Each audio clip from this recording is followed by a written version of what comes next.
African-American printmakers in the 1930s and 40s. It turned out it was more like the 40s and 50s.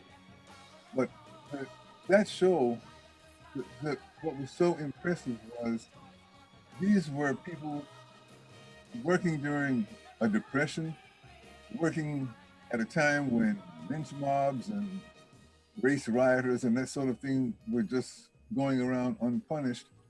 And in the midst of all that, they were creating art, and they were making no excuses. There was no half-stepping. You could see the love, the expertise, the dedication that went into each piece. I mean, it was one of those chill bump experiences to walk through. And, you know, I think that's an inspiration for us today, as much as it was, maybe even more so than, you know, for them, you know, back then. I mean, there was an artist in Boston named Stanley Pinkney, also known as Bapalwaye Dele. And I remember in class he was teaching, he said, have you ever stopped to think that in our situation, we actually dare to say that we're going to create, we're going to be artists.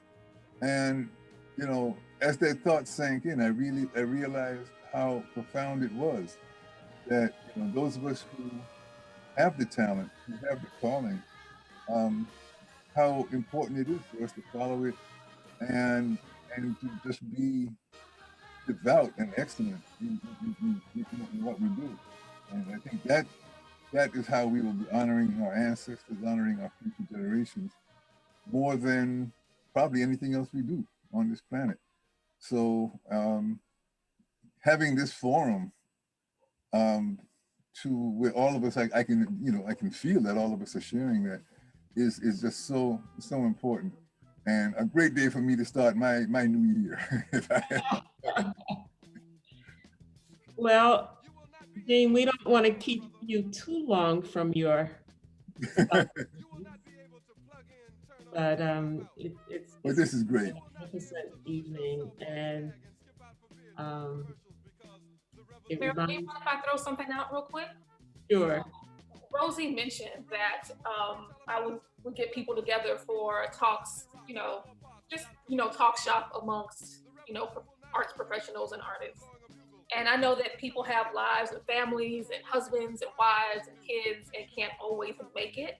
But I would propose that we try that again. Maybe we don't do this on a monthly basis. Maybe we do this quarterly. I think that gives people time to sort their lives and put down Clubhouse. Shout out to the Clubhouse people who are in this chat and still here. I know you're there. I know which ones you are. Put that down so we can, you know, talk shop amongst each other, you know, strategize, cry, all that good stuff. I like that. I mean, we could test it out, maybe set a day of the week, like, and it's, you know, if 5 people come, fine. If 100 come, fine. Yeah. Hi, Maya. Adler, you down? You gonna join us? Is that a yes? That's a no? I can't see anybody. He's still there. Oh, I have my camera off. Is that a yes, Adler? Yay. Oh, there are 30 people still here. Did you say Clubhouse? No, I know that there's Clubhouse people in here. Shout out to Maya and Chris. Who else is in here?